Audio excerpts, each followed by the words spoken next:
All right, good evening, everyone, and welcome to Green White Checker TV. Tonight we have the Dark Horse Area 51 IndyCar Series here tonight at Chicagoland Speedway. Drivers just putting down their qualifying laps, getting things underway. So last week had the season opener, basically the sister track of Chicagoland being Kansas Speedway.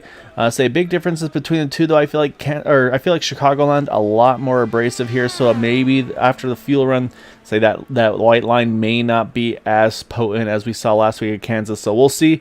But I mean, obviously, also I'm sure a lot of drivers thinking about how that race went. Say, okay, what did I learn from that? What can I take from that? And so maybe some question marks on the fuel mileage, because talk to some drivers, sounds like about 32 roughly laps on fuel.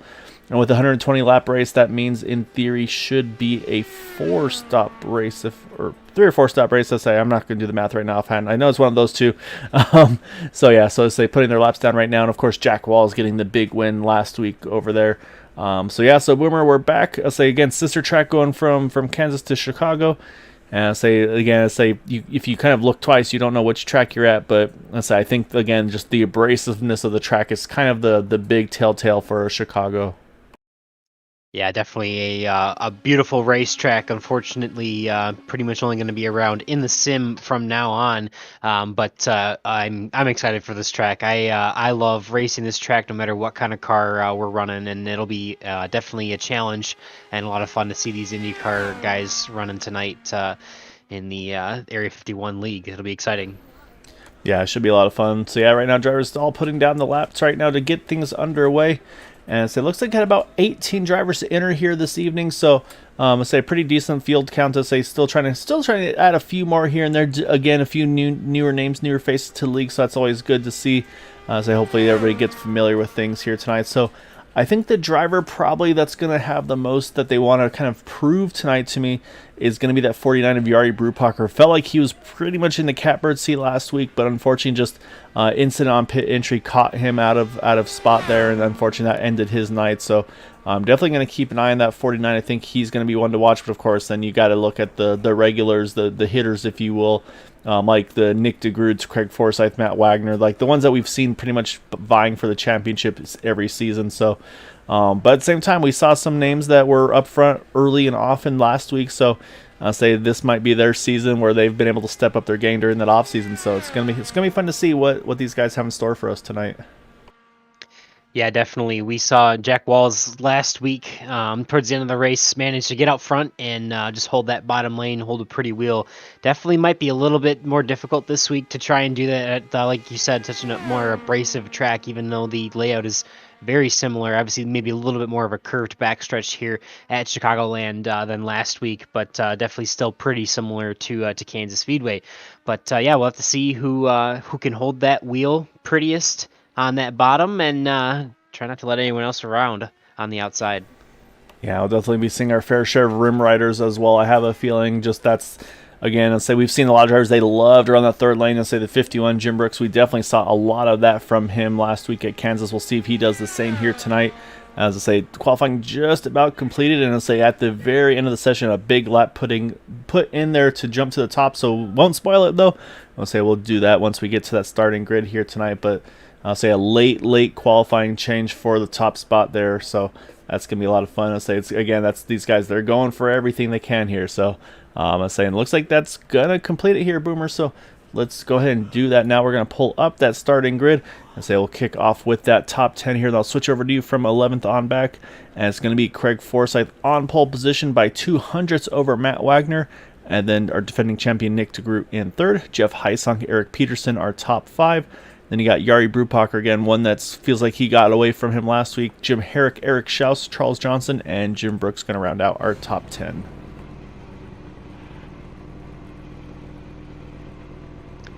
And we got starting in number 11th place is going to be Gary Corley, followed by Jason Hand on the outside of the 6th row, followed by Jared Kaczynski in the 13th place and Joseph Morales in 14th. 15th will be Robert DuPont, followed by Gary Godso on his outside. And we'll round out our last row of the race will be Dan Morera in 17th, followed by Joseph DeCiro riding shotgun to start the field. So, yep, so those will be our 18 starters. So say everybody's starting to grid up to get things underway. Again, for the Indy Series, a little different than the other Area 51 series. No green-white checkers here, so 120 laps will be the race distance. However, drivers do still have that one fast repair that they will be able to use if and when they need it. Of course, end goal not to have to use it, because again, there's also bonus points for those that can have an incident-free race here tonight. So that's going to be, again, some things the drivers are going to look for. Again, first 8 races will set the final. It's a full 12 race season. I apologize. So no playoffs or anything here either. So they've kind of gone full on with the Indy cars, and of course, initial start on the green, double file restart and then on the restarts, single file leader has control. So those will be the big changes from what you see normally in the stock car series to the open wheel over here. Just waiting for, it looks like, about 2 more drivers to hop on track, and we're about to get things underway. But looks like a couple drivers here actually not gridding here.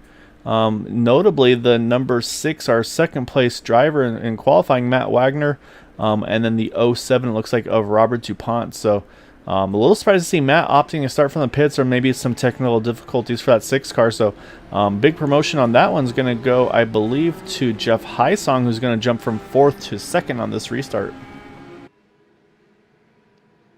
Yeah, already showing +2 spots before the race even starts, and that's definitely something you love to see. Definitely love getting a few of those free spots. It always seems whenever I grid, it's always the guys on the opposite row than me that get to move up a few, but definitely lucky if you're the one in that row, or the ones in that full row who get to move up a whole spot. So definitely a good advantage there for them tonight. Yeah, so it's always nice to get those little freebies. So yeah, it's a great opportunity for Jeff now. I mean, again, he's going to now lead this top side, and so he can just try to be that first one in the clean air on the second group. I have a sinking suspicion Craig Forsyth, he's going to be pretty much living on that white line, especially when you've got someone like Nick DeGroot that's going to restart right behind you, or should say start the race right behind you. So I think for Craig, his goal here is just going to be kind of run the fuel mileage, and that's going to be also the question, though, like we said, Boomer, is going to be what's going to be the right strategy here. Do you want to 3-stop it, kind of go 30, 60, 90, then make it to the 120? Or try to do something different, maybe try to go 40, 80. There's a lot of options, so we'll see. However, green flag is out, and we are underway as Craig Forsyth and Jeff Hysong lead the field here to begin. Getting underway as the green lights flash. We are looking at big start, Eric Schaus. Yeah, big move there to the inside. Looks like he may even be inside. Craig may shut the door. Craig gets there to the inside in turn number 3 and 4, and it looks like he's going to come around from the pole and lead our first lap. Yeah, that was close there, Eric. I mean, he was about 6 spots gained there coming out of turn number 2, so great start for that 72 car. But now everybody's starting to get a little bit more situated here as it's brought Jeff Hysong. We kind of talked about him early, maybe be able to make some big moves, and there he goes. He's going to try to go after it right away here. Jump to that top side as we mentioned earlier. Keep the clean air on the front wing of the car. He actually, look at this, he's going to try to maybe cut under, but you see right there, Craig wasting no time. He's going to make sure that they have to go around him the long ways, but this is where these guys are going to start to try to learn and find what they can do to kind of get things sorted out. And actually looks like, now looking at the timing and scoring, it looks like actually Robert DuPont, Matt Wagner both not taking part in the grid here, so unfortunately it looks like both those drivers possibly out of the race before it even kicked off, unfortunately. So at the moment, that's going to put 16 cars on track here. Yeah, and it's still definitely very early, but give you some chances to try the outside, the high side, and see if anything you can make anything happen out there. Obviously, they're kind of settling in here a little bit, just getting a feel for how the track's going to feel, and probably trying to get a feel for trying to make sure you can save a little bit here at the beginning of the run. But as the race goes on, you'll definitely understand a little bit more about how the car is going to react later and later. But there's still plenty to learn, even in these few opening laps here with fresh tires and a full tank of fuel. Yeah, exactly right. I do need to mention Matt Wagner actually just now rolling out of pit road, so he's going to kind of come in right in the middle of the pack. This is going to be a pretty tough spot to get started in here. You mentioned drivers trying to find the lines they want to run, and as soon as you talk about someone running the top side, my brain went right away to that 51 Jim Brooks. We talked about a pre-race, and he is doing just that. He's trying to work now 3 wide here to the outside of the 18 of Jeff Hysong. Matt Wagner here, he's going to try to hustle this car a little bit, probably try to push hard, see if he can find a way to get around Craig Forsyth, because right now showing 6 down of course, I mean, it's still obviously a long way for that 5 car to go, but if he can get around that 27, drops him down to 5 laps down, which he does right there. And I think that's a call by Craig Forsyth saying, hey, you know what?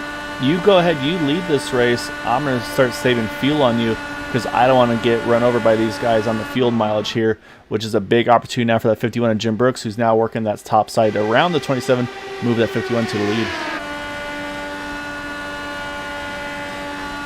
Yeah, to the point in that black and green beautiful car is Jim Brooks. Looks like he is going to lead his first lap of the race.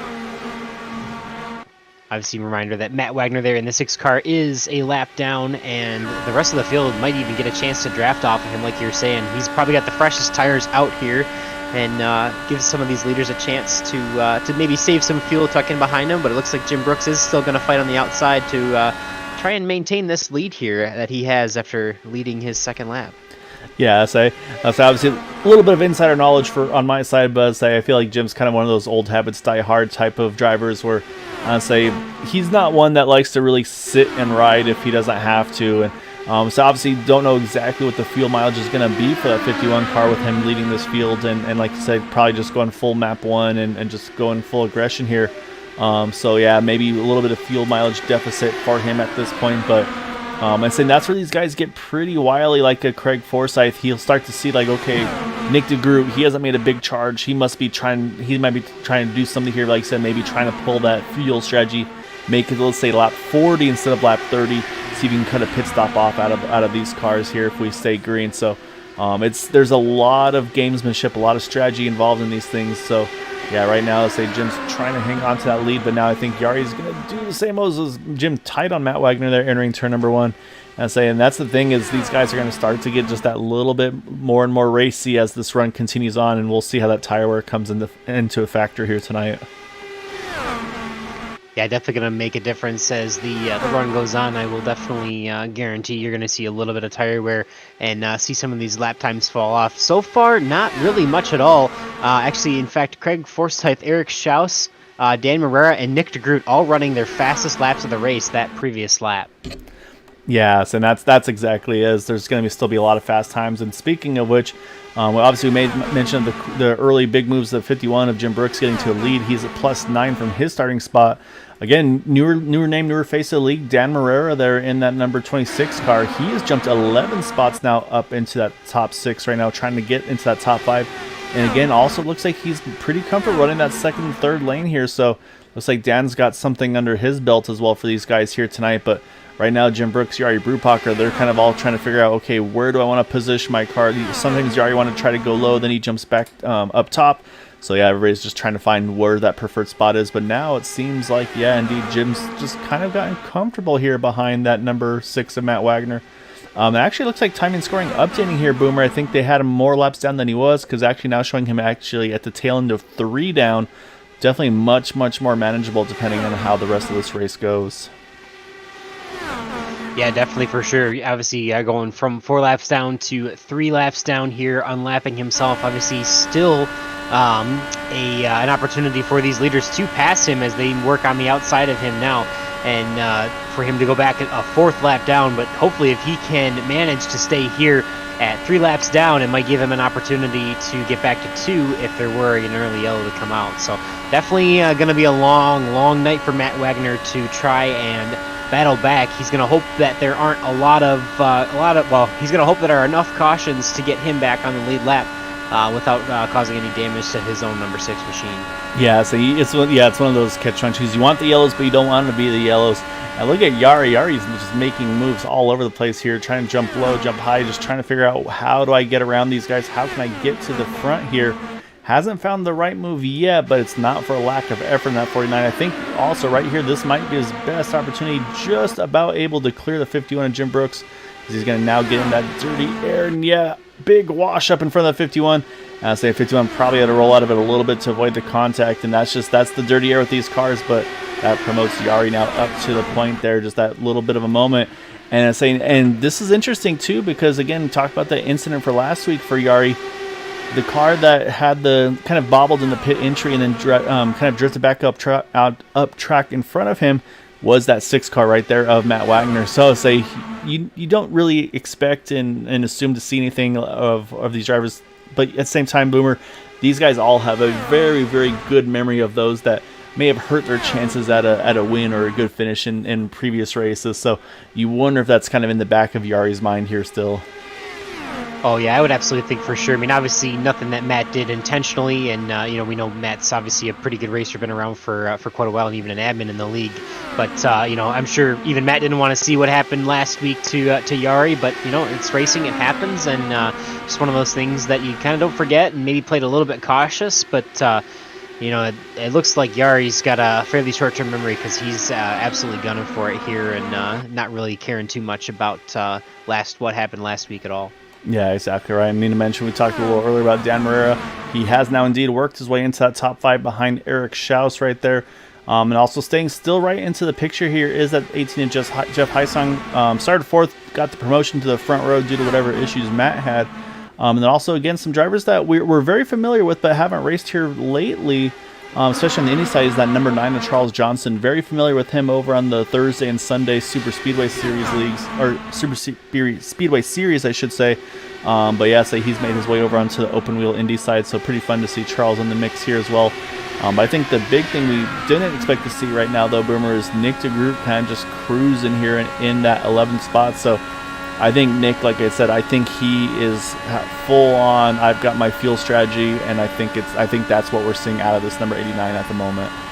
Yeah, definitely. I mean, if you can stretch it to 40 laps, you can make it on, was it 2 stops, 3 stints, and I think that would be a huge advantage to take that, to have 1 less pit stop. Because, I mean, realistically, he's only 2 seconds back from the lead. That's not really going to, if you're going to take an extra pit stop, you're not going to make up that 2 seconds. So if he can save enough fuel where he is in the pack, definitely be a good, big advantage for him tonight at Chicagoland.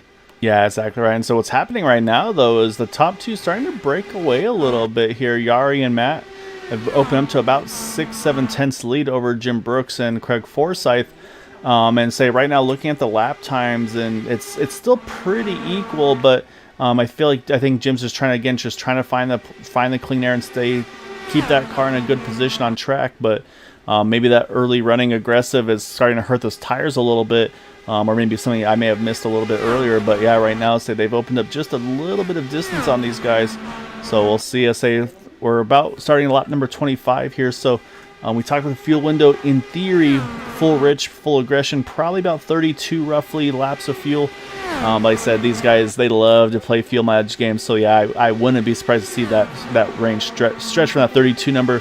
Probably knowing some of these guys, probably, like I said, try to get that magical lap number 40 mark to cut a pit stop out of this. Yeah, definitely. And it almost looks like we aren't going to see too much of a difference with tires, because we are obviously working on lap 26 of the race here. Jim Brooks and Craig Forsyth, the previous lap, 25, ran their fastest laps of the race.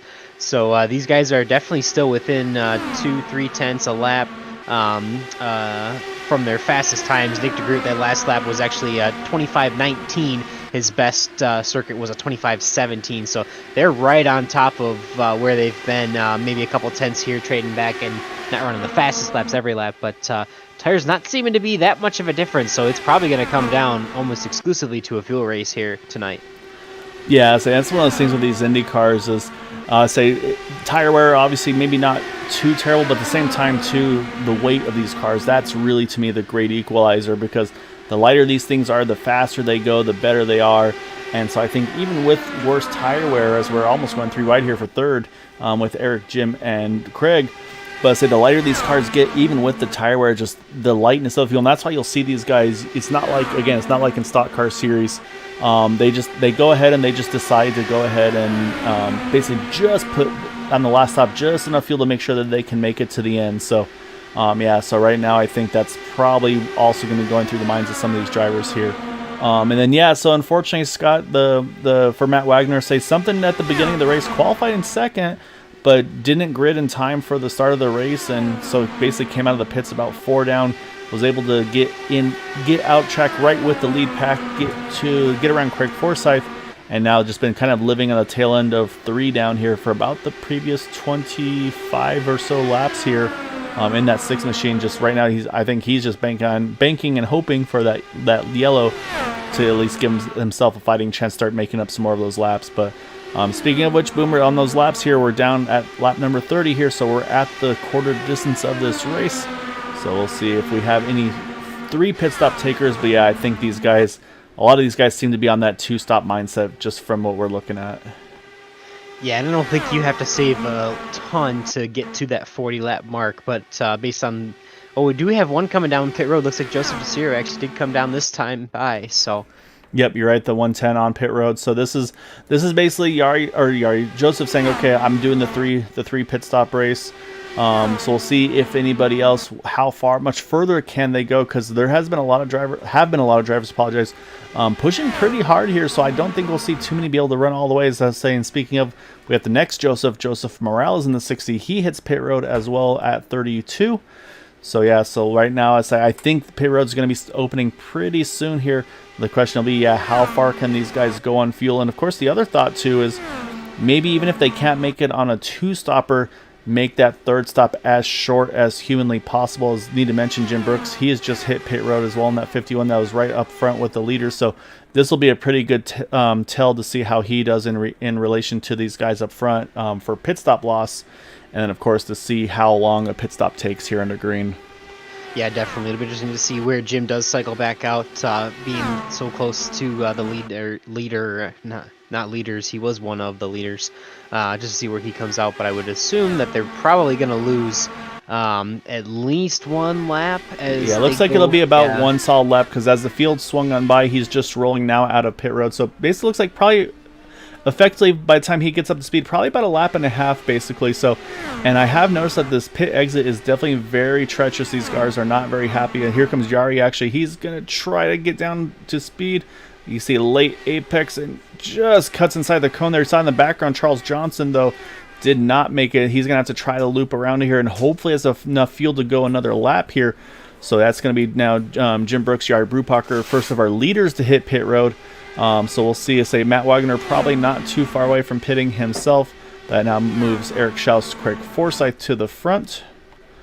And we'll see if any takers yet. Yeah, we have the 26 of Dan Marrero. Mentioned him, some big gains early.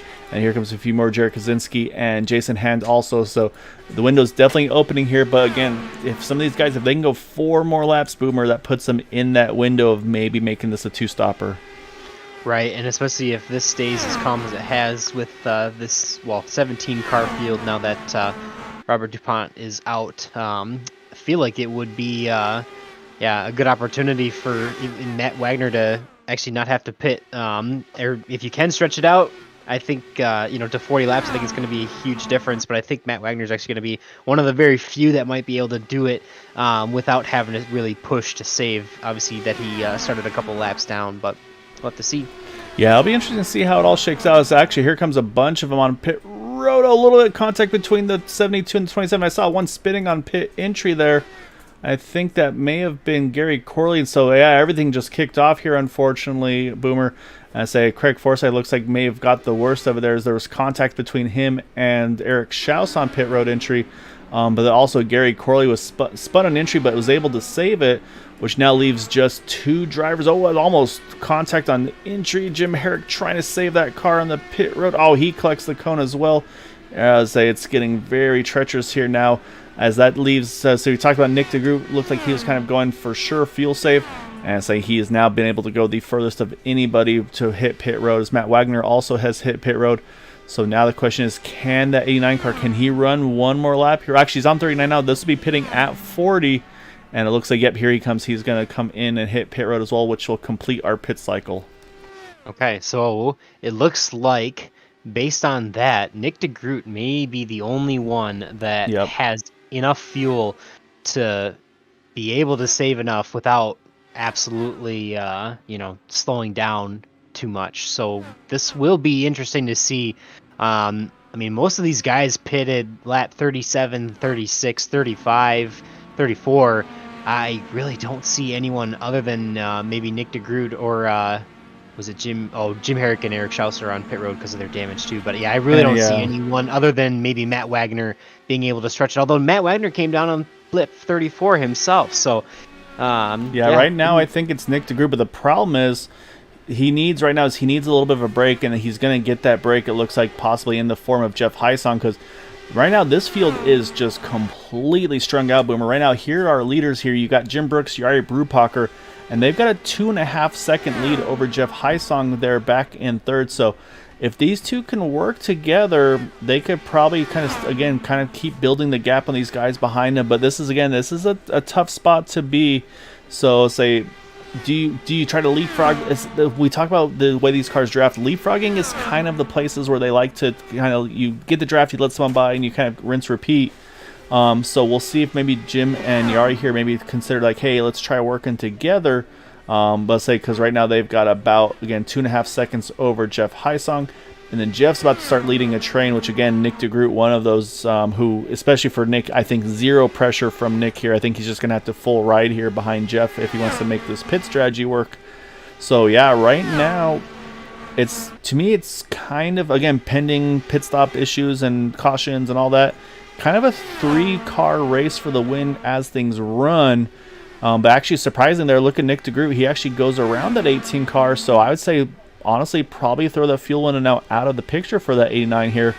So yeah, right now I'm going to say advantage definitely goes to this 51 and the 49 here, as they were getting around Gary Corley there in that 7, as he's now gone to 2 laps down, unfortunately. Yeah, definitely unfortunate for him to be a few laps down already. But yeah, we'll have to see. I mean, it seems like this race is pretty quiet so far. Who knows? Maybe a little bit of commentator's curse there. But we've been pretty quiet so far, and it does seem to have the possibility to go the distance, unless we do have more chaos as it comes down to pit road and pit road entries or pit road exit, because it's definitely, especially as the tires wear out a little bit, obviously not too crazy here tonight, but when the tires do wear out, there's definitely a difference in getting to pit road and getting slowed down, and then when you get those 4 fresh, cold tires put on right away, a pit exit is definitely going to be a little treacherous there as well. So it'll be interesting to see if we can manage to keep it quiet and stay green the rest of the way, but it looks like it's definitely shaping up for that so far. Assuming the commentator's curse doesn't ruin that, but we'll have to see. Yeah, what I am noticing though is we've been watching right here with Nick and with Nick and Jeff here, and remember I just mentioned that leapfrog approach, and that's exactly what they're doing right now. Basically, one gets the run, they switch, and then they continue on. But actually, this last time by, it looks like Nick's actually opted to stay up in front here, and they have been closing that gap. Last time by was a 25:37 for Jim. 24:45 for Nick DeGroot, so 0.4 of a second quicker out of that 89 car. And again, these IR18s, you pretty much just need to get to about a 1.5 second interval, and you start to pick up some toe. And I'm saying we're talking about the margin they have to Yari and Jim, but right now the third car in that train is actually Gary Corley. So actually, they're stealing some draft off him, so they're about to bring themselves back into the mix. And getting some really good insight here from Scott Rankin, who's one of the regulars here. Unfortunately, not here tonight. And I guess so Nick has mentioned he feels like his weakness is basically being able to save fuel in that number 89 car. So maybe trying to work on one of his weaknesses, if you will. So obviously now I think at this point from here on, it's pretty much a 2-stop race from here now to the end. I don't think anybody's going to try to do that 1-stopper anymore. And then indeed sounds like most likely a VR issue for Matt Wagner, which cost him the initial grid there at the beginning. So, and actually it looks like, during the pit stop cycle, it looks like he actually wound up retiring in that 6 car. So unfortunately that puts now 2 out. And then of course the other thing to mention, Boomer, with some of the issues we had under pit stop cycles, Craig Forsyth is right now first car 1 down ahead of Jim Herrick. That's just right behind him. As you can see, look at the pit stop times. It was 48.58 for Craig, 48.42 for Jim, 49 for Gary. They mentioned like that minute 20 roughly for Eric Schaus with those incidents on pit road, unfortunately for those guys. And like I said, talk about the leapfrogging, they are there already, Boomer. So remember that 2-car breakaway? It's about to be an 8-car pack, it looks like, once Joseph Morales tags onto the back of this pack here as well. So it was nice for a little bit, but Jim and Yari, they've got business back behind them. Yeah, for sure. Starting to catch up there a little bit. Yeah, I mean, Nick's there. And here's the thing, though, too, is we talked about the fuel and the tires and all that. So, again, Jim pitting at 32, Yari at 34, Scott at 39. So he's got a 7-lap advantage of tires on that number 51 car. So we'll see if he can get around Yari, can he do something with Jim? But right now, like I said, we talked about who's going to be how aggressive on their pit strategies. And right now, Jim's just going to live on that white line. As I said, and so we saw earlier, if you're going to pass me, you're going to have to do it the hard way on the outside. So right now, I think job number one for these guys is going to be if you get the track position, to hold it. And then it's going to be all about pit stops, entry and exit. And obviously that 51 did a great job that last time on the green flag. Cycles, Yari tries to sneak underneath here. It's close. Oh, Jim's going to close the door though. But man, that was tight between that 49 and the 51. Yeah, definitely. These guys have been racing wheel to wheel pretty hard all night long, and it's been fun to see for sure. But yeah, like you said, Jim Brooks definitely making a big advantage. He's probably one of the first ones to pit there at lap 32, and it seemed to be the leapfrog for the pit cycle at least. Seemed to help him out quite a bit. Yeah, so this is where Yari's kind of, I'm sure, feeling pretty frustrated because he's been such good positions last week. He's in a good position again here tonight, but just hasn't had that one little push he needs to try to get around that number 49, or sorry, to get around the 51, I'm sorry. And so, yeah, right now, some pretty hard driving between these two. But I say they have to remember, though, and kind of like you said, Boomer, we're not even halfway yet. So it's one of those things where I think now if you're Yari, I think you kind of think about the in and out lap and say, I think that's going to be where you need to try to make your damage done. So I feel like Yari's probably doing a little better on fuel than Jim is, again, with Jim pitting earlier, and then with Yari pitting the 2 laps later, plus having some draft here. So I think for Yari, you kind of try to do that overcut here, Boomer. You maybe pit a lap or maybe 2 later. We know there's not really any time drop off on the tires, so you just try to maximize that pit entry and exit to try to jump those guys during the pits. Yeah, for sure. They're still within a couple tenths of their best lap times here on that last lap around the track. So definitely not a ton of tire wear concerns really whatsoever, but definitely fuel still, again, playing that big factor here tonight. We'll see. Looks like Yari Brubacher still trying to work his way around Jim Brooks on the outside, trying to earn it the hard way. And Jim obviously holding steady on that bottom lane, which is going to be probably the move of the race later on tonight to see who can hold that bottom line as best as they possibly can in that first spot to hopefully hold off whoever's charging on the outside. Yeah, exactly right. And I think that's exactly what it's going to be, is if you can keep that guy pinned down and maybe try to cost them some momentum or maybe get him a little loose. Because we've seen a few times Jim drifts just a little bit off the bottom and Yari tried to capitalize on it but hasn't been able to. But this is actually Yari's best approach here now. He's actually gotten a nose ahead there entering turn number 3. So say if he can kind of keep working over that 51 car, I think, again, he's towards the end of the race, I think you'll see him start to pinch a lot harder. But definitely some pretty big aggressive moves from these guys here as we just crossed lap number 60. So we'll do as I was about to try to run through the field here, but I'm pretty sure that pit window is about to open here in about the next, I'd say, 2 to 3 laps most likely. So say let's hang on for the moment. Once this cycle completes, pending any yellows, we will run through the field and see where your favorite drivers are currently running. But right now, I'll say we've got, like I said, we've got about, looks like 8 cars here in this lead pack from Jim Brooks, Yari Brubacher, back to the 60 of Joseph Morales. Yeah, pretty tight pack here so far. Obviously, even Jim Morales is maybe about 9/10 of a second off of Eric Peterson. Caution's there. out. Oh, caution. And I believe it was Joseph DeCiro on the pit exit. As I say, for good measure, loops it again here. He's going to try to get it cut back down here. And we talked about how treacherous that pit road is, and I think that's exactly what happened to Joseph here. So we'll go back. Let's take a look to see what happened to him.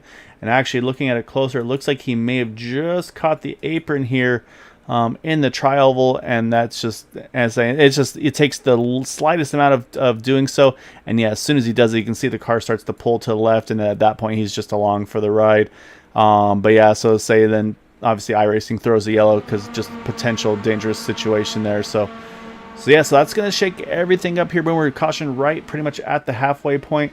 Jim Brooks going to be cycled around as our leader, so he's going to be the first to hit pit road. No questions on strategy here. Everybody's going to take 4 tires and fuel. It's going to be now all about who can win that all-important race out of pit road.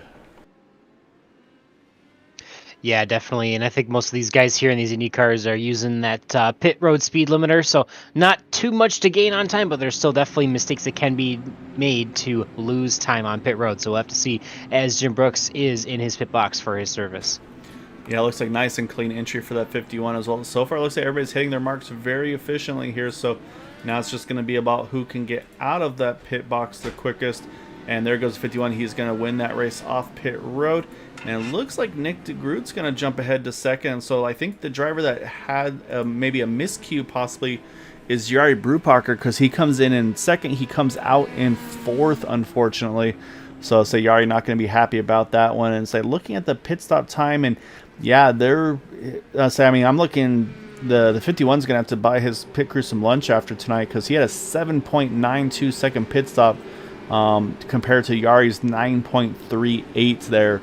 So yeah, so it looks like the fastest by far of anybody there was the 51 at that 7.92, because it was an 8.15 for Nick, an 8.02 for Jeff Hysong. So yeah, unfortunately, I think just those couple tenths of a difference may have made the difference for Jari. Yeah, definitely a big difference. Looks like Yari's pit stop was, yeah, you said, or if you didn't say it was 9.5 seconds. So, that's kind of the luck of the draw with these. I mean, that's the random number generator, if you will, that iRacing puts out there when you go to pit lane. Obviously, Jim Brooks put down the fastest time on the entirety of pit road, being about 3 to 4 seconds faster than almost anyone that actually came down and took tires. Yes, and that's the thing too with these cars is, for those that haven't driven them before, when you roll into your pit stall, we'll see if maybe we can we'll hop on board Craig Forsyth and watch here. But say what happens is you get stopped in your lane here. We won't see it, of course, because we don't see their pit crew. But what happens is if you get too far forward, too far back, you'll actually see the crew kind of visually move forward or move backwards to try to kind of get themselves arranged where they need to be on your car. So if you can really nail your pit marks on the box there, it pretty much allows that pit stop to be just that little bit quicker. So I think that may have been what we see out of Jim, was just he was able to hit that thing to just near perfection to let that crew just immediately kind of put those tires on instead of having to adjust a little bit forward or backwards there. So also a few strategy calls here though, Boomer. We're going to have the 40 of Jim Herrick. He's going to wave around here to get back onto the tail end of the lead lap. And Gary Corley, Eric Schaus also going to wave around to get from from 2 down to 1 down.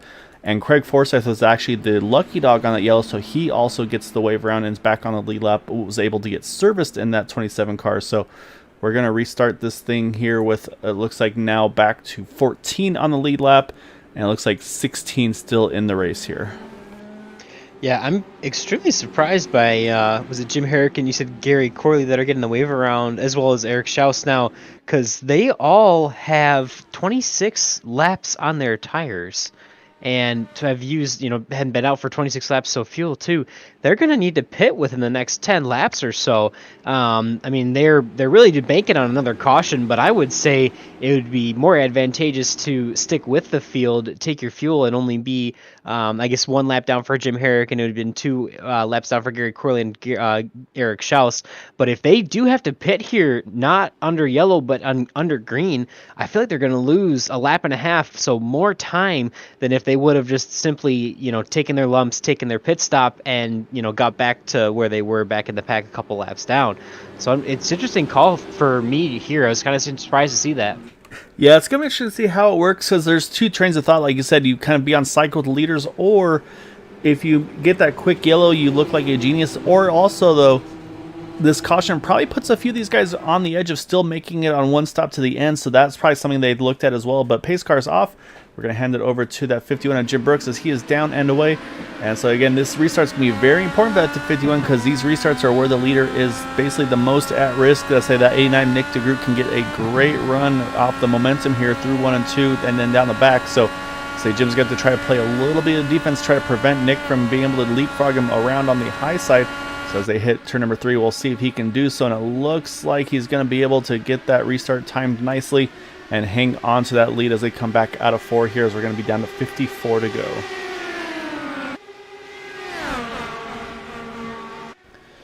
So now we're down to the risk and versus reward part, say here, but we're still one more pit stop to the end. So the question marks will be, of course, how early, how late do you pit? Do you try any sort of strategy? Because right now, if again, we talk about the 32 or so laps on field, these guys at this point, probably about 20, maybe 20 to 22, let's say, laps short on fuel. Is that enough to maybe justify the need of avoiding a second stop there? As you see Jeff Heisung try to peek his nose in there, just wasn't quite the room yet. But yeah, so this will open up a lot of potential strategies of pitting late, pitting early. So we'll see what these guys have in store here as we get down to it.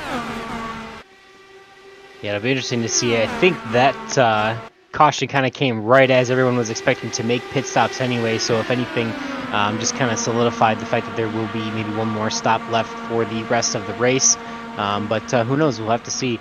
Looks like the pace is picking up here a little bit, though, because that last lap, we actually had Eric Peterson, Joseph Morales, Charles Johnson, Jason Hand, Craig Forsyth, and Jared Kaczynski, and Gary Corley even, all ran their fastest laps of the race.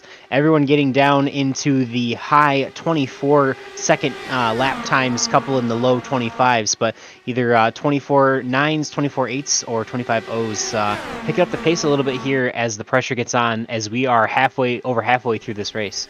Yeah, I'd say next time by we're going to be down to 50 to go in this one. So I think, again, I'd say the window opens, it sounds like pretty easily with 30 to go. So we know in about 20 more laps they could hit pit road and make it to the end.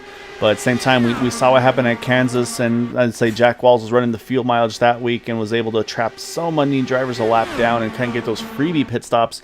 So do we see anybody react to that and say, you know what, I want to do the same thing. I just want to run this thing to the absolute end. So for Jim Brooks, though, I mean, again, he's going to be burning the most fuel out of everybody. But I'm sure he's probably got some confidence about his in and out lap speeds under green flag pit stops. And so I think that's what he's going to be setting his sights on, is to basically just really nail those pit stops and that final hopeful scheduled pit stop for that 51 car. But right now, Nick is working him on the outside here. I would say it looks like we actually had an issue back in the pack. Looks like Gary Godso went off track. Very weirdly just kind of pulled to the inside grass and spun around. So I wonder if he's having some equipment issues, just as we documented with Matt Wagner as well. Yeah, it's very possible. But yeah, he was able to take a toe and jump to the pits. He was kind of off on his own, so didn't bring out a yellow, which again, I'm sure these drivers are loving to see, because you want to be able to be in a position in these races where there's still some sort of a pit strategy. You don't want to be where it's like, okay, at this point, it's when you know you're good to the end, it kind of changes the way everybody races these races. And speaking of which, here comes Yari. Yari's never going to give up on these things. He's going to work this second lane now, almost third lane. It's looking like, again, losing a few spots under the caution. I'm sorry. So he's going to try to recover here and jump back after it. So he's trying to get to the outside of Nick and just hasn't had the momentum yet. But I kind of wonder, is anybody going to try a little bit of some fuel mileage strategy out of these things?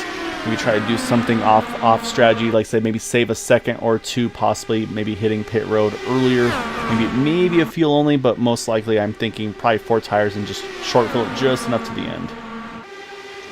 Yeah, for that last caution, most people pit on lap 62 there, which obviously puts you at about 58 laps to go, minus 1 or 2 laps from yellow flags. But we do have a caution, out. Eric Schaus. Oh yeah, Eric Schaus out of 4.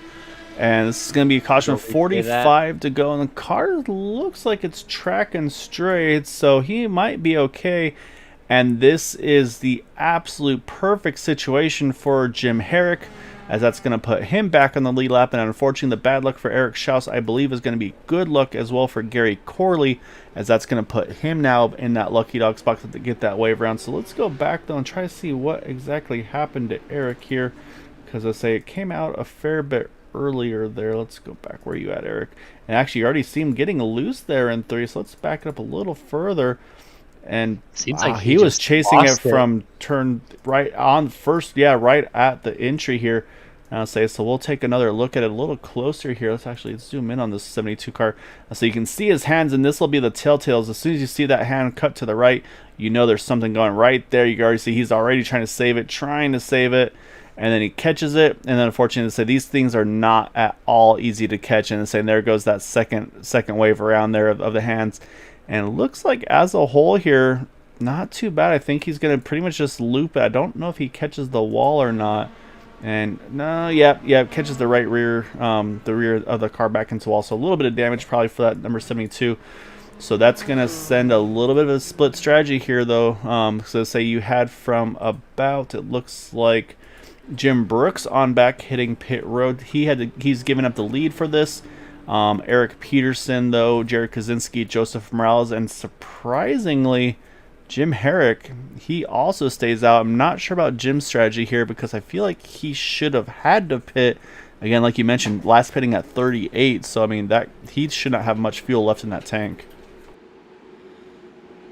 Yeah, definitely showing Jim here with 39 laps on his, or 39 laps since pitting last, as well as Gary Corley and Eric Schaus. And I will say, I guess I do have to eat my words because that ended up working out very well for those three as that quick yellow came, and they are definitely going to be the benefactors from that. So we'll see, as it looks like... Yeah, here comes Jim now. Yeah, it looks he like is Jim hitting. comes down with her on that. Okay, that makes sense. So now it's going to leave 3 to stay out, which will be Eric Peterson, Jared Kaczynski, and Joseph Morales.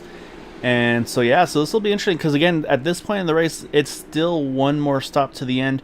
The difference now, though, is for the 51, the 49 and company, they pretty much are going to need, when they pit, probably about, maybe 10 laps of fuel. I mean, that's going to be a couple of gallons compared to probably at least, I would say roughly, maybe at best, a half a tank for Eric, Jared, and Joseph here. So this will open up. So basically, it's going to be a 14-lap difference on fuel between those top 3 and those that pitted here. Yeah, definitely. Obviously, everyone still would need to pit, I believe, or maybe could stretch it to the end if there's another yellow, but just about everyone still kind of needs to pit. If anything, for Eric Peterson, Jared Kaczynski, and Joseph Morales, they may have to put a little bit more fuel in the tank if there were a green flag race. Green flag stop to finish this race. Got ahead of myself there. But it'll be interesting to see. I think definitely the benefactors being everyone who has pit this time.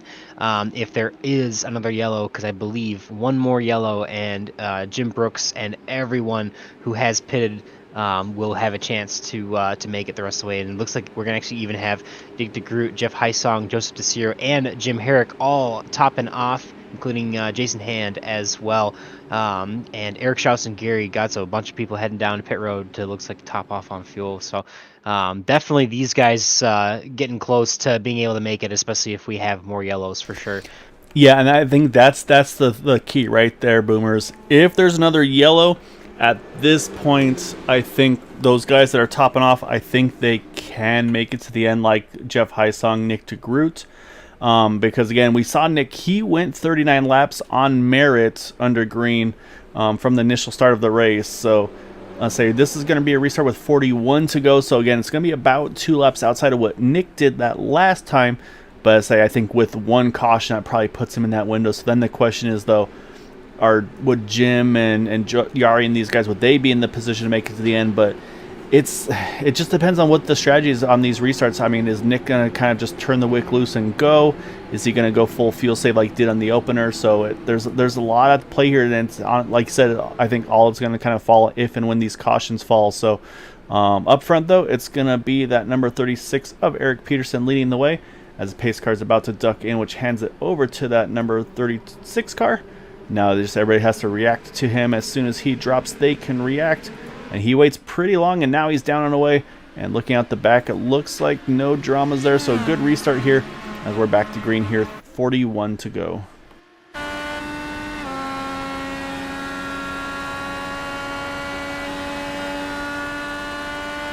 Yeah, cleaning away is the 36 of Eric Peterson. Definitely a good restart here for him, as he's going to be able to very easily keep Jared Kaczynski behind him here and lead this first lap back under green. Yeah, Jim Brooks got around Joseph Morales, but it wasn't without any drama. So it looked like that 51 maybe cold tires, but that thing just did not want to turn there in 3 and 4.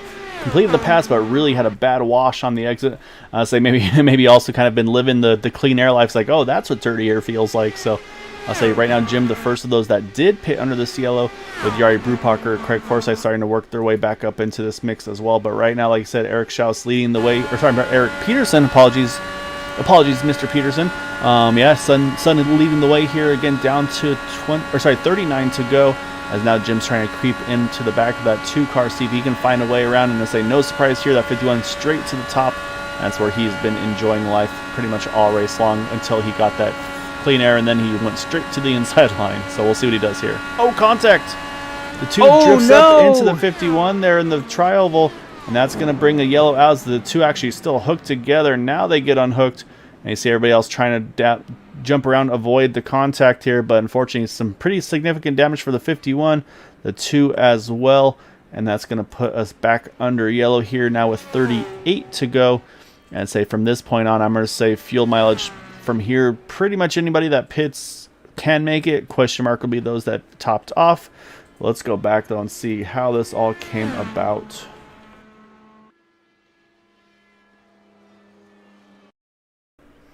So let's say we'll pick it back up. So they're going here through 3 and 4. Jim's working the outside of the 2.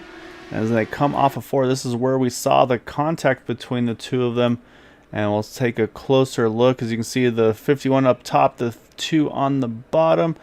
And they kind of meet in the middle there. Say, where again, I think they kind of are both going for the same real estate there. I think the 51 trying to bring it down a little bit. The 2 was kind of just staying on the seam where he was. So, yeah, just unfortunately towards the end of this race, they say they were kind of going for the same real estate, it looks like. And unfortunately, it doesn't work out for either of them. But the only silver lining, I guess you could say, is it looks like everybody else is able to sneak around these 2. Oh, actually, a very, very close caller for Jim Herrick. Just sneaks on by.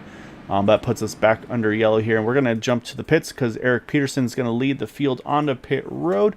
And it looks like those that topped off on that 1 to go are going to indeed stay out here. So we'll have to take a look and see how this all cycles out. But all I wanted to be able to say, quick caution, we'll step away for a moment and we'll get back here on the 1 to go. So stay tuned, everyone.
All right, lights are off the pace car. We are at 1 to go, and we have a lot of drivers topping off here just in case we make it to the end under green, because we're going to restart this thing with 33 to go.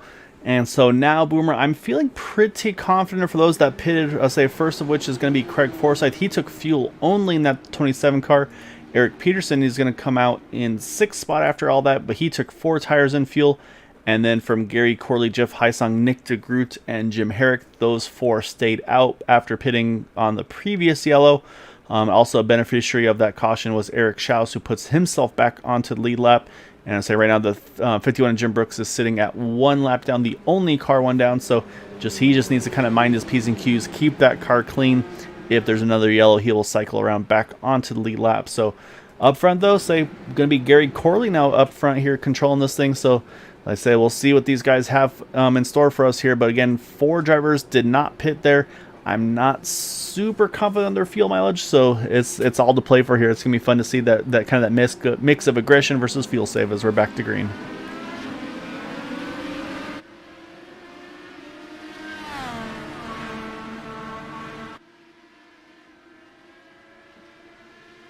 All right, so far so good. A good start for that number 7. As it's a tight battle here right behind them with Jeff Heisong, Nick DeGroot. Right now, Nick still hangs on to that position. As we say, looking right now, everybody's all kind of, again, spaced out just a little bit here at the moment. But yeah, now it's just going to be kind of, again, who's willing to make those big moves and kind of who's trying to do some fuel mileage. For instance, will Nick just kind of lay back behind the 7 car until he knows he can make it to the end? Or does he feel like, hey, I got to get this track position as soon as I possibly can? But right now you see Gary's giving the inside line, but nobody's taking it. So I think we're maybe getting the answer of what these guys' agendas are here in this one.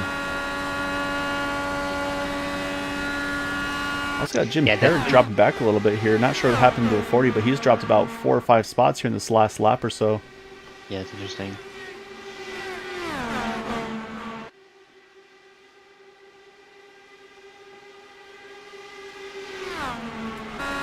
But yeah, right now though, Boomer, yeah, it's definitely from second on back. They're just kind of, I think they're just like, yeah, after you, Gary, you got this. Go ahead, buddy. But I think the one who's starting to peek into the picture right here, that 27 Craig Forsyth, he has a different agenda. I think he can probably be able to be a little more aggressive here, Boomer. Again, pitting at 84. And saying as soon as now he does that, you see now Gary's protecting the inside. Nick's starting to peek to the middle. And so now, again, they're all starting to ramp up that aggression just that teeny bit more now that 27's joined the mix here. Yeah, definitely a bit of go time here as we are working on 28 laps to go. Definitely no time to be patient at this point. And say, oh, Craig, big move, cuts underneath the 89 car. He is able to get to his inside. Now he's going to have the dirty air of that number 7, though. But, oh, just clears that 89 car. So he's going to now jump into P2 here, as now he's going to set his sights on the leader. So, again, we know that Craig is in a much better position on fuel. As actually, here comes Jari Brubacher. He doesn't want to let Craig have all the fun to himself as well. He's going to try to get into the thick of things as well. Both these drivers pitting at lap number 84, as we're going 3 wide for the lead here, as Craig clears Gary into turn number 3. Move that 27 to the point here. Our pole sitter now found his way back to the front. So Jari clears as well. So now we got 1, 2. These drivers pitted under yellow, so it's a good opportunity for these two. Now they can try to battle out for the win. And then behind them, let's say again, some of those pitters, they're working their way forward here. Boomer Eric Peterson, he's trying to work the top side. So see if he can get up to where those top 2 are as well. And he's also on that lap 84 pit strategy. So I'll say a lot of these guys are trying to make the moves and get that track position now. So the question is, say 26 to go, 25 to go next time by. Do we think at this point, again, I think we restarted with 33 to go. Do we think they have the fuel at this point to make it to the end? Or even these guys, do we think they might have to just breathe it a little bit and to sip that little bit of fuel extra to make sure they can get to that checker? Yeah, I think these guys, Craig Forsyth and Jari Brubacher, definitely have an opportunity to go to the distance. If you actually look, we see Charles Johnson hitting the pit road this time by. Yeah, I think that the first and second, Craig Forsyth and Jari Brubacher, have what it takes to get there. Eric Peterson definitely in 4th as well, all pitting last on lap 84. But Gary Corley, Jeff Heisong, and Nick DeGroot and Jim Herrick as well are all going to need to manage and make sure that they can save the rest of the way, which will be pretty tough without another yellow. Yeah, exactly right. Now I'd say, and we're going to throw one more into the mix here, and that's that Hot Wheels car, Eric Schaus. He topped off on that one to go Boomer, pinning at 86. So, I mean, it won't be a massive difference, but he's probably got a couple tenths of a gallons of fuel more than that 27, the 49, and 36. So, I say again, that couple tenths might allow Eric to kind of just ramp up his aggression a little bit as well. And then right behind Eric, though, he can't be too careful, though, because right behind him, you got Dan Marrera right there in that 26 car. He's trying to get into the thick of this thing as Eric gets a little aero wash there. That's going to allow that 40 Raceware car of Dan Marrera to jump to his outside here. As I say, now we are definitely getting full race mode right now. These guys are pretty much leaving nothing out to chance. Yeah, definitely getting pretty dicey as these guys are pretty packed up here in the middle of the mix. Definitely getting exciting for sure.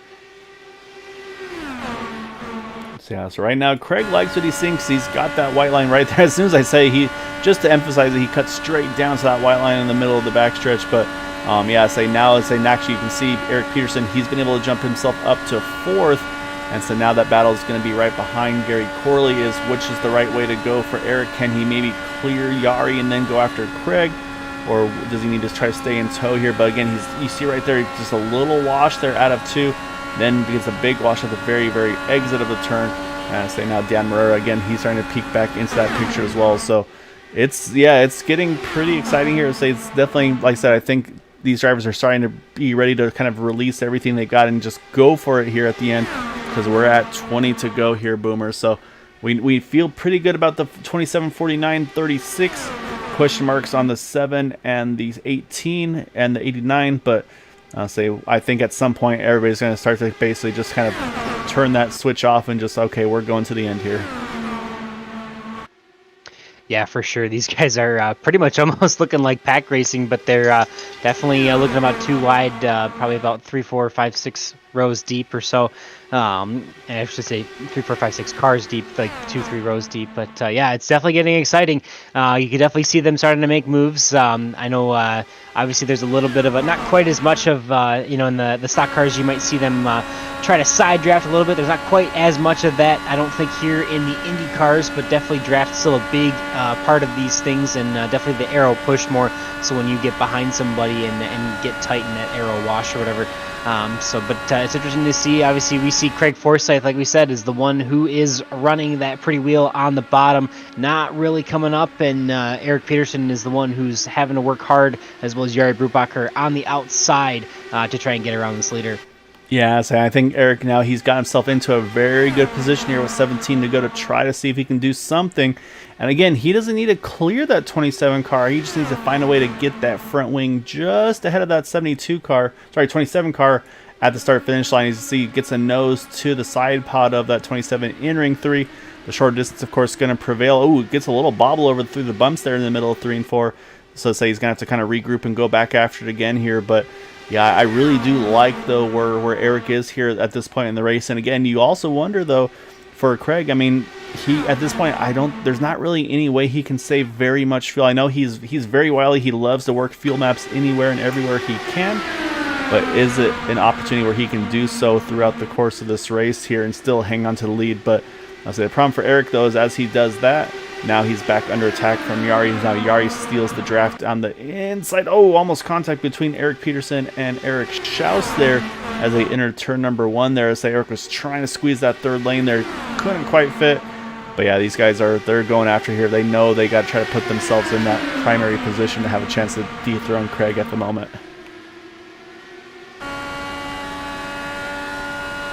Yeah, definitely want to be, obviously Craig Forsyth's sitting pretty in the lead there. There's not really much that's going to do a ton to really get him off the bottom here, but you definitely want to be fighting to be that second place guy just to get that chance to get to Craig's outside on this final lap here as we continue to work with less than 14 to go. Yeah, you saw right there, Yari got around Eric Peterson, and then Eric got kind of the double dose there of dirty air, because now Eric Schaus is just trying to see if he can edge around him here. But yeah, right now, so I think Yari's trying to find, okay, now where do I position this thing to get that big run on Craig? And you see Yari's dropped back about 2/10 now.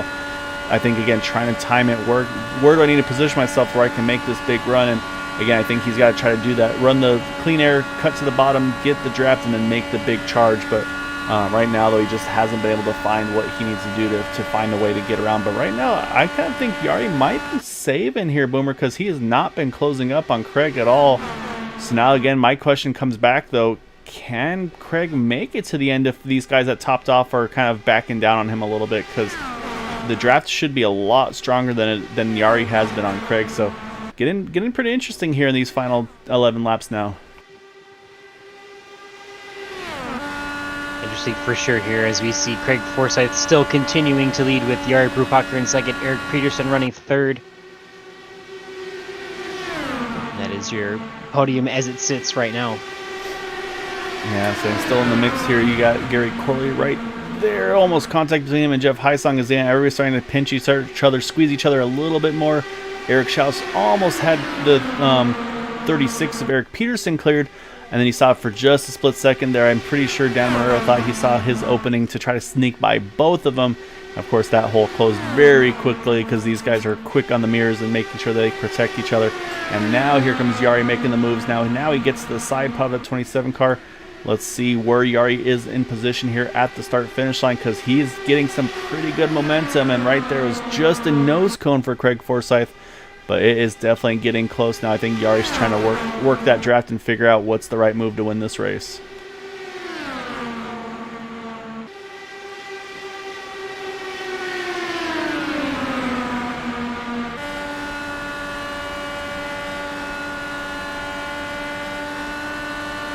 All right, they're getting close there, that lap. Or no, I was just looking at the replay there.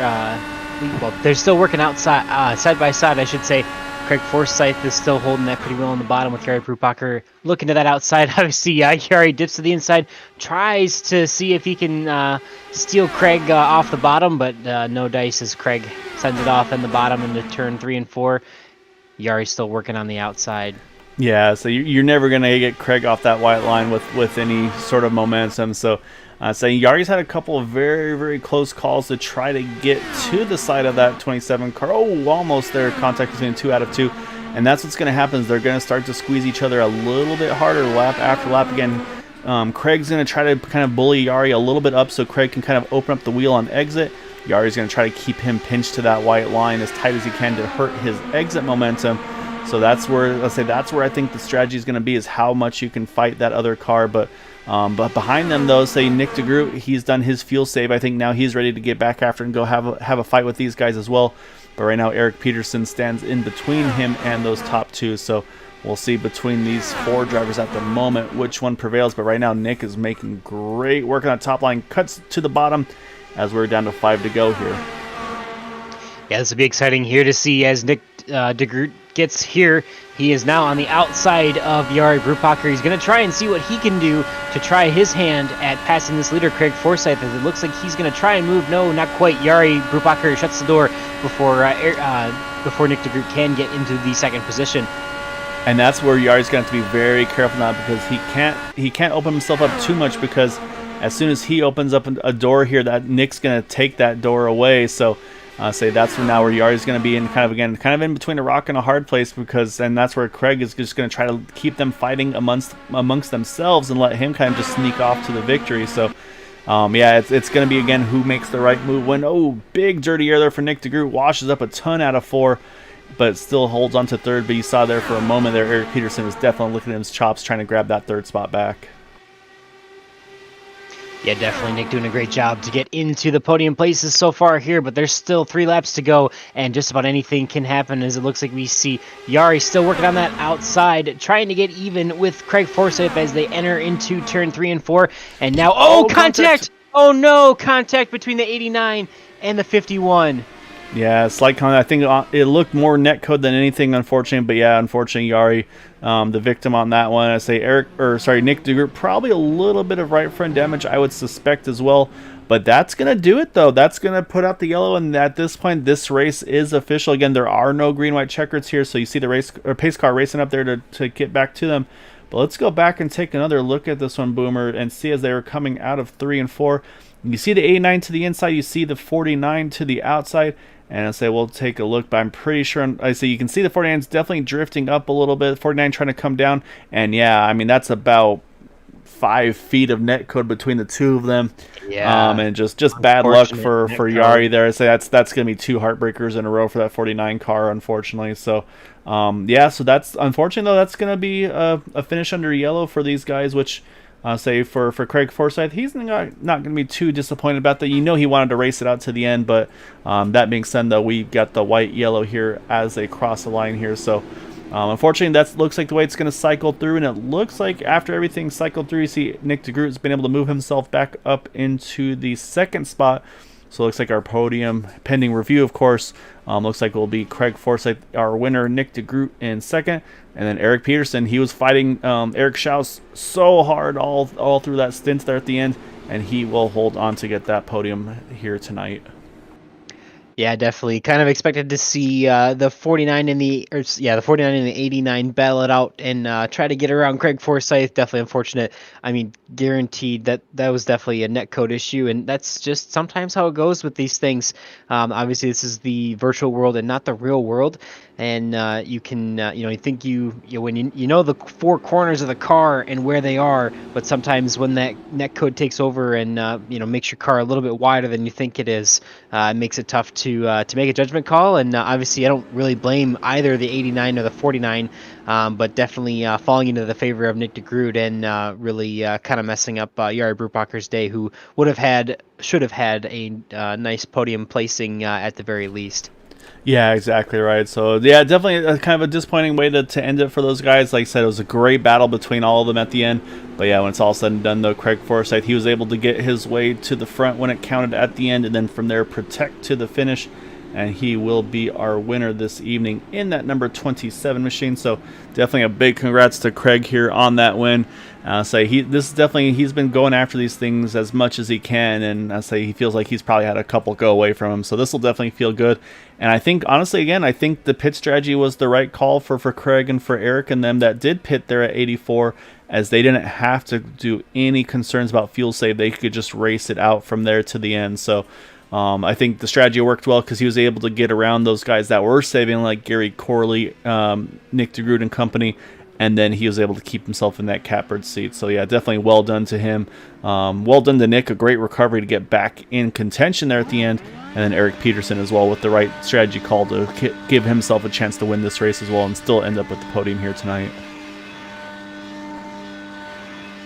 Yeah, definitely still a hard-fought battle there for Eric Peterson and Eric Schaus. Obviously, the Peterson beating out Schaus for the Eric battle for tonight, as he claims, like you said, that 3rd spot in that podium for tonight.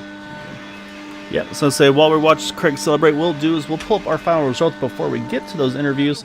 And so say we'll get those right here, and you can see them at the bottom of your screen. So again, 18 drivers here tonight. Say with Craig getting the win over Nick DeGroot, Eric Peterson, and then Eric Schaus and Jeff Heisong are top 5. And then I'll say the top from 6th to 10th there, we've got Joseph Morales, Dan Morera, Jim Herrick, Jari Brubacher, and Gary Corley.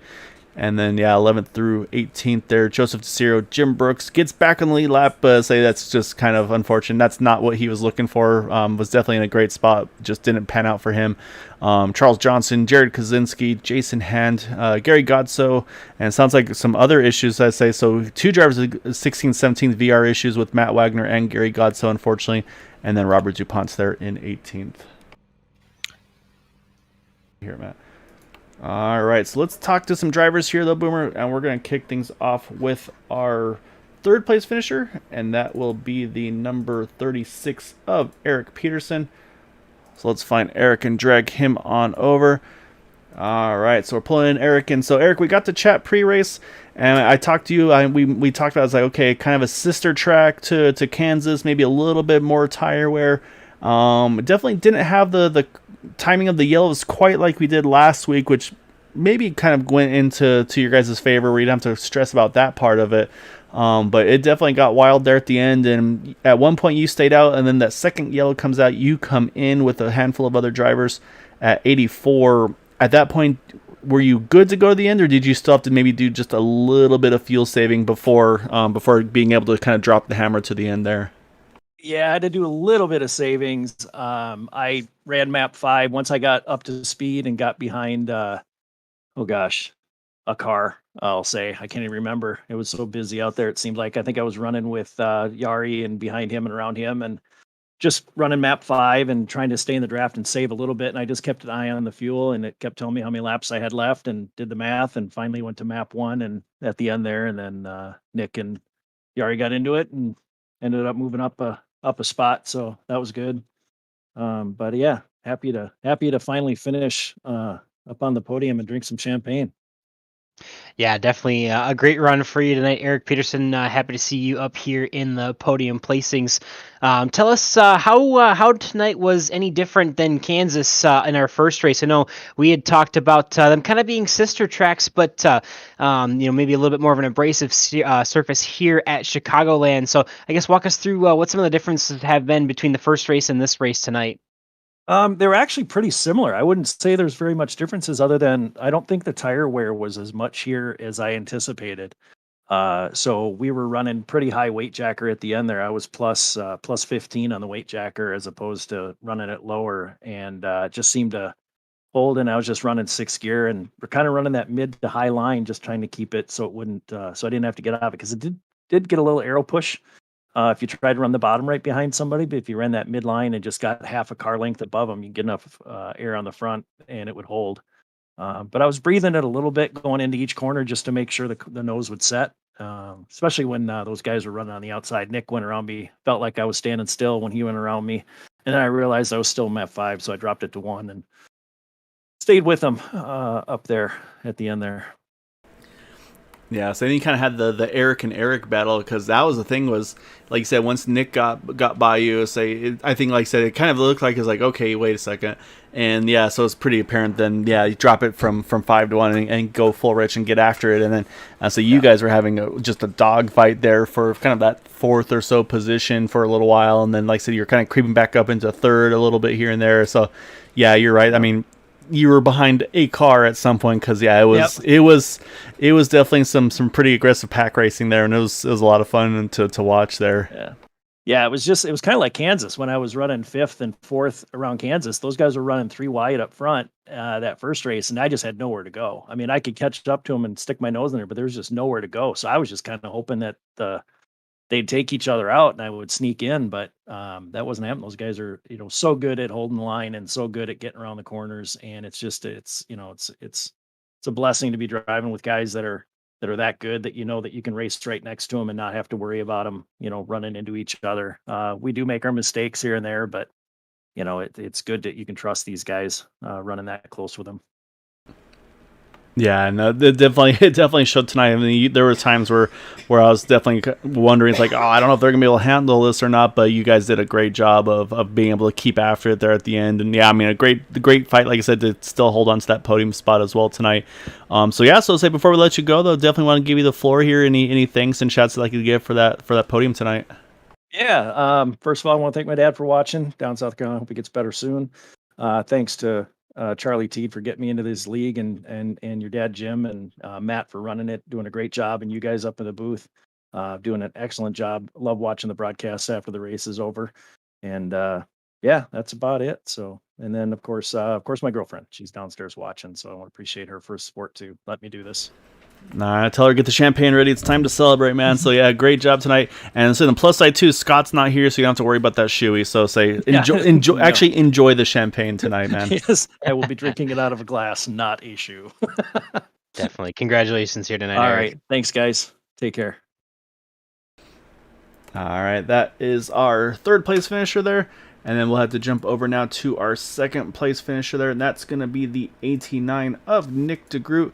So we're going to pull Nick on in over here. And I mean, so you had the strategy, you pitted on the second to last yellow, top off, like, okay, we'll see. And then the yellow comes back out. You stay out with a couple others, about, let's say, all but about 4 or 5 of you, they all hit pit road.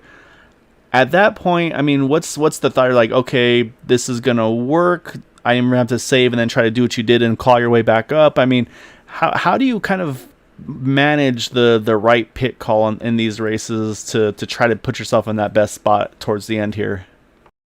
Yeah, I'm not happy with my decisions today. I don't think I made the right decisions throughout that race, but yeah, my whole thinking was I need to try to get this lead because the lead is so strong. You can really hold it down there. And if you can get that lead, maybe you can save enough. Maybe there'll be enough caution. So do whatever you have to do that gets you out in front. So I tried to go off strategy whenever I could. And when I saw them all pitting there right at the end of right at the tail end of what would have been the fuel window with like 35 to go, I was like, all right, let's stay out, try to stretch this fuel. Save behind Gary, try to stay ahead of Jeff. Maybe we'll get another caution. If not, maybe we can get the lead. And that didn't work out because they just stormed forward and took me and Jeff and sent us to the back into the top 10. So at that point, I knew the chances of winning were not too good. So I just kind of saved there. And unfortunately, it took me so long to save. I couldn't charge forward until like 5 to go. But we got up there. We were able to cut our way through the field. And then I run over Yari. So not my best showing, but glad we got a finish. Not happy how it came though. Yeah, well, I'll say we'll give you a little reprieve on the Yari because we went back and looked at it, and there was a solid about 5+ feet of net code between the two of you, unfortunately. So, say may not been as bad as it looks maybe when you're in the car at the heat of the moment. So, but yeah, that part is definitely a bummer there with you and Yari. But yeah, I'll say, and I'll let you take over back over there from here, Boomer. Yeah, I was just gonna say if you had any comments on that, I'm sure yeah, definitely a little bit disappointing to race wheel to wheel so hard with Yari there at the end and not get to go all the way to the checkered flag. I guess anything else you wanted to elaborate on there? Yeah, my thinking at the time was I just wanted to get by Yari because I thought I had an idea for how to get Craig coming to the line, coming to the checkered flag where I can nose in front of him. Obviously not clear. I'm not here with how it is on the inside with the leader, but unfortunately, I find out after that Craig was really, really close on fuel and probably would have sputtered coming out of 4 anyway. So if I'd known that, I would have calmed down a little bit with Yari and just been like, all right, let's see what happens here. Let's set ourselves up coming to the finish. But I didn't think for a second that he was going to have a fuel issue. I forgot just how early in that run he took the lead, so he was going to be burning a lot of fuel. So I may have robbed myself an actual shot at that win by getting to Yari. I definitely robbed him a shot at it, but I definitely gave it to Craig. Made sure he got it no matter what. So yeah, not the best thing to do against the guy that's probably going to be my main title rival. But glad he was able to get the win. From the perspective of he's my buddy, and he had a real tough go early in that race, had that pit road issue, so to come back from that was really impressive. But yeah, hopefully we clean up our season a bit next week. It's not been the best first 2 races for me. Had a rough race last weekend too, so hopefully next week I think it's Gateway we can get a whole race and put it together well. Yeah, so it was kind of a like you said the strategy, because the other part that you had was we were watching the initial starts, like, okay, we heard 32 laps on field, we know someone's going to go a little further, probably 35 is realistic for a lot of guys, and then here comes Nick 39 hitting pit road at 39. It's like, all right, maybe he can try to see if he can try to two-stop this thing and kind of jump everybody. But then after the pit stop cycle, you kind of go ahead and start leapfrogging, which was, I mean, you guys did a great job. I think it was you and Jeff Hysong leapfrogging back to Jim and Yari there. At that point, Boom and I were talking. It's like, all right, well, the two-stopper's out of the question now, but just a great job working together, though, to get back to that lead pack and kind of give yourselves another chance at it. Yeah, Jeff's great, but that was another strategy blunder for me at the start of that thing, because I was like, all right, let's give up all this track position and see if we can stretch this to a 2-stop. And I needed to get to 41 laps to do that. And even that was going to be hard, doing that for 3 consecutive runs. And we couldn't quite do it, even though I was saving hard from the get-go. So then we had to make up that track position. And I think if I had just gone from the start with how we had Wagner coming out as a lap car and giving the leader dirty air, I could have gotten the lead and maybe could have held it for the rest of that thing. But yeah, it just didn't work out. Made the wrong strategy moves today and made myself feel bad at the end of getting up into Yari, netcode or not. I definitely pushed up the track there. So it's really unfortunate. And hopefully I can bring back better racecraft next week. So it's like, unfortunately, I said not the way you want to end it, but still exciting nonetheless, man. But before we let you go, though, definitely want to give you the floor. So I'd say, you got some great sponsors and associates on there that kind of help you and support you. So definitely want to give you the floor for them. Yeah, thank you. As always, Factorback Motorsports, CobyMoore.com, Motorsport.com, Blaze Pods, Wegmans, Duomo, View Hall Detailing, Cowboy Shit. Everybody else supports this team. And hopefully we can go get a win next weekend. It's been a couple races. I don't like having a 0 on that win column, so let's go get one. Yeah, so it's hard to feel bad, and it's like, oh man, I haven't won in a few races. So yeah. So Exactly. talk to us when you start wondering when you last won a race. But no, in all seriousness, though, I mean, great job though tonight. It's like, I mean, obviously a tough fought one to get back even up in contention at the end. So it's really exciting to see you work your way back up there. So, like I said, go get him after next week. Because Gateway will definitely be its own little animal. So that'll be a fun one to see what everybody's got in store for it. So good job tonight, though. Look forward to seeing you next week, sir. Definitely, thank you guys. Yeah, definitely expect to see Nick sometime back on top of the scoring pylon soon for sure. Yeah, so that's one of those things that's probably few and far between when that's going to happen or not happen. So that being said, we got to talk to our race winner here. That's going to be the 27 of Craig Forsyth, and apparently a very low on fuel Craig Forsyth from what we got to hear from the interviews there a little bit earlier. So Is that caution there? Is that a saving grace, or were you pulling maybe a little bit of a Dover 2.0 and running some field map 5s in the turns and back to rich on the straights? I mean, how hard are you working there to keep that white line and keep those fuel mixtures to perfection there? Well, we topped up on the previous caution, so I knew I had more fuel than Nick and those guys. So it was like, map 1, I'm going past them. I worked hard. Drove around everyone, and then I got to the front and I kept looking at my fuel calculator and going, oh, I'm good. I don't have to change it. I can just keep going. And then I glanced over and I'm like, I'm looking at the wrong number. And I looked down at the proper number I'm supposed to look at, and I'm like, and I'm short fuel now. Okay, out of map 1, we need to go into fuel save mode. Yeah, it definitely seemed like it was going to come down to a bit of a fuel savings battle here tonight. Obviously with the not quite being able to be a 3-stop strategy for the entirety of the 120 lap stint. So yeah, I guess if you want to talk through any of your strategy that you thought you had going into tonight and how it eventually played out for you. Yeah, I mean, at the start of the race, I was going to try to go for the 40 lap run. I got a little too aggressive with some of the guys burning fuel, and I think I came in on lap 38 or 39, just a bit short, but I thought I could still recover from that. And then I had the incident with Schaus, and that was bad because as I was going through the grass, realizing that I'd missed pit entry now, I was like trying to figure out, looking down, trying to calculate, can I get the car can I get the car around one more time? And I was like, I can't. I'm going to run out of fuel in the back straight. So I had no choice but to slide into pit lane and eat the 40-second hold and try and recover from there. And I mean, the cautions fell when I needed them, and I was able to get back around and get the fuel I needed to take advantage and go back into aggressive attack mode.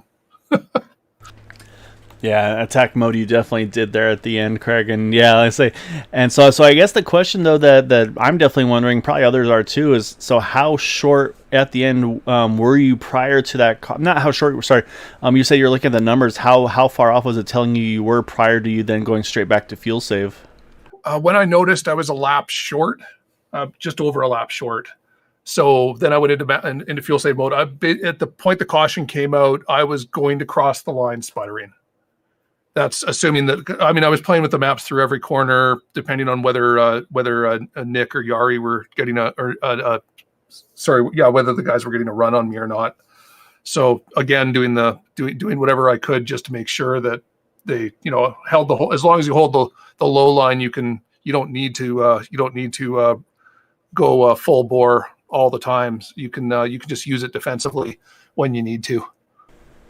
Yeah, so yeah, it kind of sounds like a Dover 2.0, but I'll say obviously on the celebratory side of things, obviously the caution coming out allows you to save a little bit of fuel, do some donuts as we're able to watch here as we talk to you, but yeah, like I said, I mean, just the recovery, and that's the thing. It's like, oh yeah, pole to win, yeah, good job, Craig, whatever. It's anything but, like you said, having the pit road miscue with you and Eric, and then having to recover from that, get a lap back. And fight to stay that first car one down to get that position, and then to work your way back up through the field. Definitely a well-earned paycheck here tonight, Craig, to get that win, man. So great job tonight, and definitely want to give you the floor for any thanks and shouts you'd like to give for that victory this evening. I mean, first off, got to thank Jim over at 4D Racewear. I mean, he's the car sponsor, he's the team sponsor, he's also the one of the series sponsors this year. So good to have him on board and seeing the involvement of the whole 4D Racewear team. And I mean, you guys, putting on a good show. And I got to thank all the guys that donated this year. I mean, Matt and your dad, all the guys that put in the money to so that we it's free entry this year for the drivers. So we're getting interest again from a lot of drivers who had left over to the NASCAR side of Area 51, and it's nice to see them back in the car and driving. And hopefully we keep seeing an increased car count and more cars this season, because it's nice to have a big field. Yeah, it's definitely been fun. Like I said, yeah, definitely a big shout out to all the people able to donate their time and of course the financial donations to help be able to afford the broadcasts and the races and all that. I mean, of course, hosting the race is not free either. So yeah, so definitely a lot going on behind the scenes. And so yeah, definitely a big shout out to, like I said, to Jim with 4D Racewear helping sponsor, like I said, Merkel Racing Engines with Todd Merkel doing a lot as well. There's a lot of great associates, and so we'll run through a bunch of them as well too tonight. So, but Craig, thanks. I knew I wasn't going to get them all. Oh no, yes, I got to make a list of it too, because like there's more than I can count. So but we got a great group of drivers and supporters, and it's a lot of fun to see everybody as involved as they are with the league, and you can tell everybody wants this thing to succeed as it has, and it's grown. So it's great. And yeah, so definitely Craig, great job tonight, man. Say, like I said, hard earned and well deserved one tonight. And yeah, say good points night as well. And say Nick's already eyeballing you. We're 2 in, and he's already thinking about points in that championship, and he's already pointing at you to one to keep a closer eye on. So well, he's going to get the advantage because I'm not here next week. So that's already one down.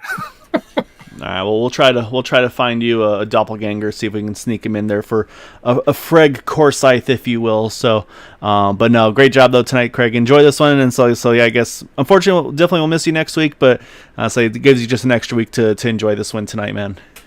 You betcha. Thanks, Kyle. Thanks, Boomer. Stay safe. All right, Boomer, that's going to do it for us this evening at Chicagoland.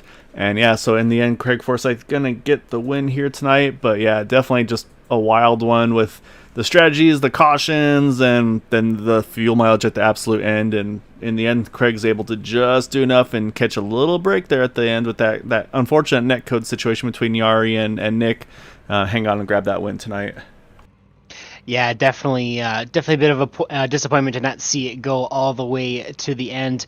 But that is the IndyCar series, and that's the way it is. Just in real life, it happens when there's a late yellow and there's not a green-white checkered. So I love that they're kind of taking it back to the IndyCar roots and kind of following the actual IndyCar series schedule and, well, maybe not schedule, but just format, I should say, more than anything.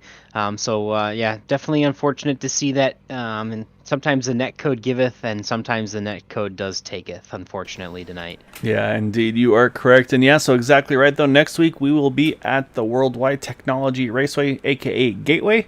And then after that, if you like the high-speed stuff, we're back at Michigan in 2 more weeks. So that being said, though, still lots of racing to go. Again, this is the start of week 2 last night with the Next Gen Series, then here, and then Thursday night with the Super Speedway Truck Series, and then to finish off the week with the Sunday Super Speedway Xfinity Series. So, Boomer, as always, sir, a pleasure. Looking forward to hitting you up again in just a few nights' time. And, of course, everybody that watches, that supports us here at Green White Checker TV, thank you so much. It makes it so fun to do, and honestly wouldn't happen without the support and the viewership. So really want to thank you all for watching and supporting us. And, yeah, hope you have a wonderful evening. We'll be back in 2 nights' time at the Talladega Super Speedway, I believe, for the Super Speedway Truck Series. So until then, have a wonderful evening, and stay safe, and we'll see you all on Thursday night. Take care, everyone.